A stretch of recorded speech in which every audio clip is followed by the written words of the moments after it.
I think the first day went smooth.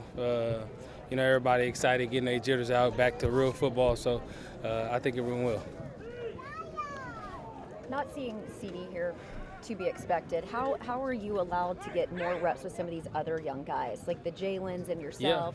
Yeah. I think it's huge. Obviously, when you're able to get those extra reps, some of those, those routes that you may not get when he's here, to be able to show that you can do, so many other things, I think is important. And I think it's also huge for that quarterback receiver timing. Where have you seen the receiver room step up, some of the guys specifically, their game?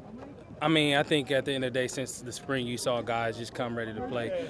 Specifically, JT, jumps off my head, Jalen Brown, and, all the guys really just stepping up into those roles and be able to make plays, and that's what it's all about.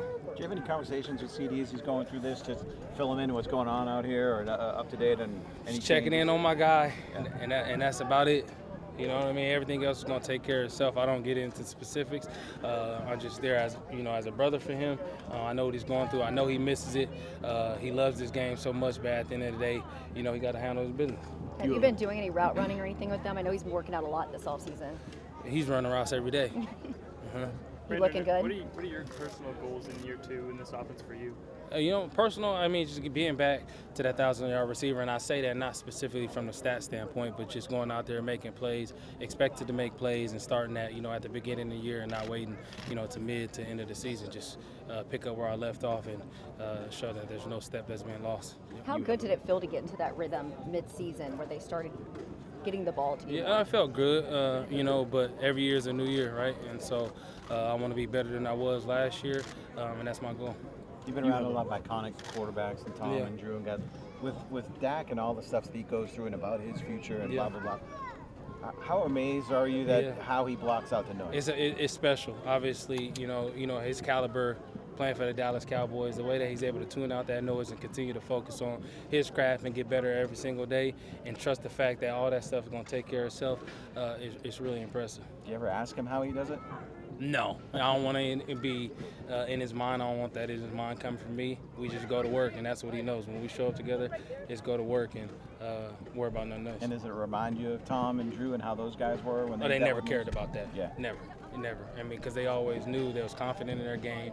Whenever it gets done, it'll get done. They focus on the team, winning games and winning championships, and that's what it's all about. How important is that starting center position, and how's that competition looking so I think it's huge. Obviously, that's the person that's, that touches the ball every single play and gets the ball to Dak. So that rapport and that relationship is going to be huge. That competition is going to be great. This training camp, we're going to see where we get. Brandon, you've got as good a read on this as a fellow wide receiver as anybody. How important is training camp for CeeDee to be here for? How much of it would he really, with how in tune he is with Dak, and how much are you saying he's running routes anyway? How much is it even necessary for him to be here right now? He's the best receiver in the league for a reason. I played with a guy in Aaron Donald who, if I'm not mistaken, he didn't come to camp 3 years in a row and won Defensive Player of the Year. And he's that good as a receiver. Obviously, we'd love for him to be here, but at the end of the day, he's taking care of business. We know that he's working. When he does come, he's going to be ready. There's no doubt in my mind. Brandon, obviously in practice you haven't had a ton of reps to go against this new defense under Coach Zimmer, but what are you noticing about the differences? Playing against Zim over the years, he's going to throw a lot at you, a lot of disguise, a lot of mannerism. And you, as a receiver, as a quarterback, you're going to have to be able to read that pre-snap to post-snap. And so it's fun going against guys like him because you're going to send different pressures and whatnot in practice and make you think. And we look forward to that for sure. These younger receivers like Brooks, Tolbert was here a couple years. What's your thoughts about these young guys and how they can take advantage of the reps? That's a great point. Like I was saying that earlier, usually, when he's here, there's going to be specific routes that obviously he gets. So to be able to have that opportunity to go out and show what you can do, not just be pinned in one aspect, I think it's huge for guys like Brooks, JT, and even myself. And no matter how long I played this game, I'm still continuing to get better, and to be able to go out there and have those opportunities to show, it's huge. I think Gilmore will be signing with a team soon. You must know we talk every day. We'll see. I tell you, he's still playing at a high level, and whenever that call happens, he'll definitely be ready. Your thoughts on Michael Gallop, your former teammate, retiring? Shocked because obviously he can still play, but there's things in life that's bigger, and his family is important. You just in a time like this, you support them because obviously this game we've been playing our whole life, and so when it's over, you probably what do I do? So being able to wrap your arms around them, check in on them, I think it's just going to be important.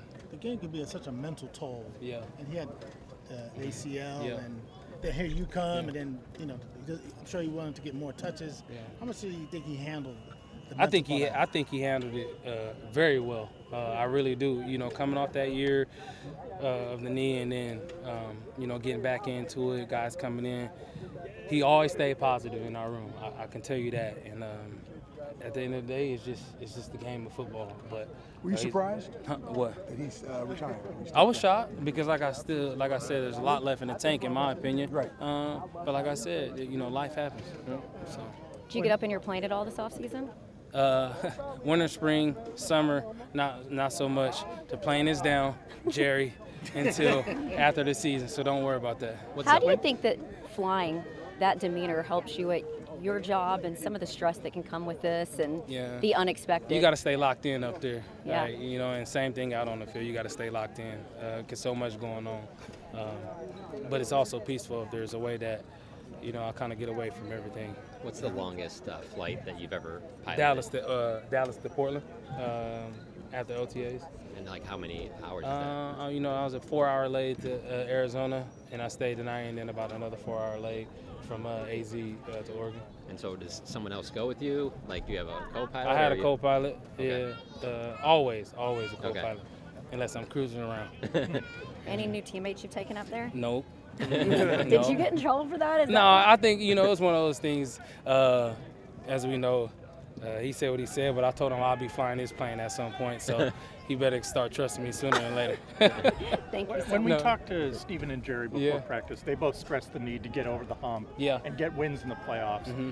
Given Coach McCarthy and Dak's contractual situation, does the pressure or the expectation feel different at all, or is it the same as any other year? No, because when you trust in your process and you really believe in it, you don't let that outside noise, kind of creep in. We all know what it is. We all know that we got to get over that hump. And that's what we have training camp for, and that's that continued message throughout the team. We're going to, at the end of the day, to be knocking on the door every year is hard enough, right? And so we got to find a way to be able to get over it for sure. Being in that situation, I know you haven't been here through the entire run, obviously, but being in that situation repeatedly and not getting through, is it harder mentally to know that you can still do it, or do you just lose yourself in the moment here of preparation, and that's? No, I think at the end of the day, like I said, trusting your process and believing in what you have, I don't think it gets harder. I think it's just make sure you lock in that much more, right, throughout the year, and the little things, details matter. Not losing sight of that even early on to mid to end of the season, kind of having that continued focus. And I apologize, I'm sure you asked this earlier, but with CeeDee not being here at this time, do you talk to the younger guys and say, hey, you're going to get some opportunities you wouldn't have otherwise? No doubt. So take advantage of it, right? That's the mindset you got to have. Don't worry about what everybody else going on. Take advantage of those ops that necessarily you might not be, get when he is here. Thank you. All right, y'all. Good seeing y'all.